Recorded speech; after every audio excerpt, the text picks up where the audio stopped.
Carlo, I'm used to seeing you with a hat on, and I gotta say, man, you should probably put that thing back on because the hair just ain't looking too hot today, buddy. Dude, we're in lockdown, man. I can't get a haircut, and you should be the last guy talking about hair. I What do you know. got going on over there, man? You combing it with a shoe? I know, it's getting awful. I'm using a skate, actually. But enough of my hair, enough of your hair. Let's talk about NHL defensemen right now.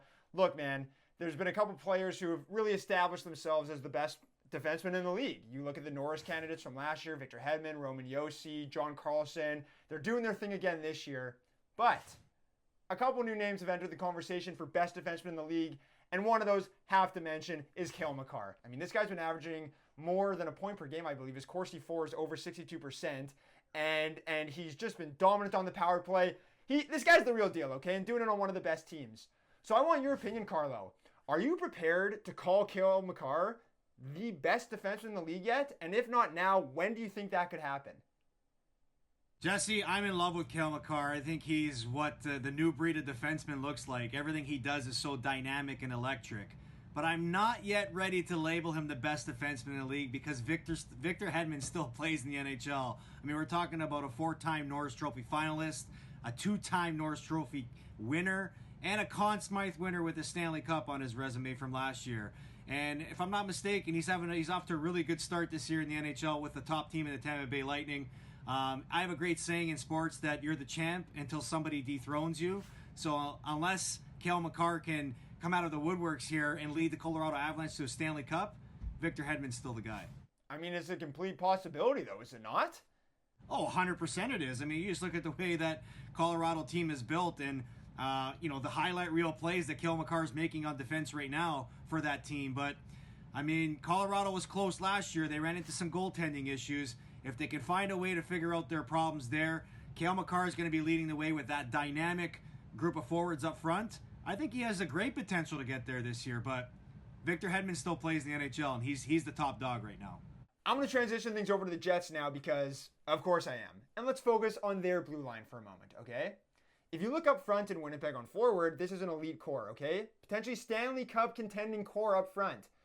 But on the back end, it's clear that they're lacking that true number one defenseman. Josh Morrissey, Neil Pionk, both very solid, but a lot of people consider them to be more second pairing D.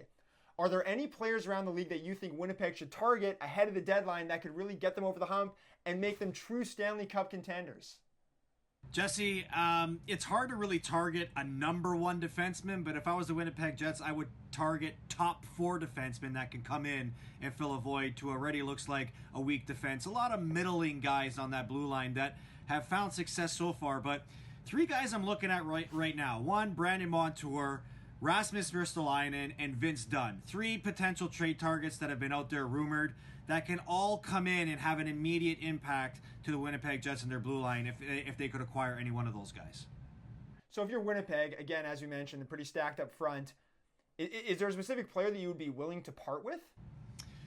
It's tough to say. I mean, with the way they're built right now, you'd probably have to part with future assets. And I know when a guy like Rasmus Ristolainen or Brandon Montour was out there, the rumor of a first-round pick going back was what the expected asking price. Just recently, Vince Dunn, the expected asking price was a first-round pick plus a prospect. So I would imagine that's a package that Winnipeg has to be looking at, where they part with their first-round pick with one of their high-end prospects. But if you do that and you're acquiring one of these 3 players, thinking about the impact that they can have on your lineup moving forward, Rasmus Ristolainen, that guy's a force to be reckoned with. That's a minute muncher, can play all areas of the game, every situation of the game. And with Rasmus Ristolainen, he played some of his best hockey in Buffalo, paired alongside a veteran presence. And I look at Josh Morrissey being that veteran presence that could really help elevate his game and really help elevate the blue line for the Winnipeg Jets. And Brandon Montour and Vince Dunn, I think they're very similar. They have very high upside with their offensive game, can quarterback a power play, can be puck movers, and help push the play, which is the way that the Winnipeg Jets like to play. So between any one of those 3 guys, those are definite upgrades for the blue line.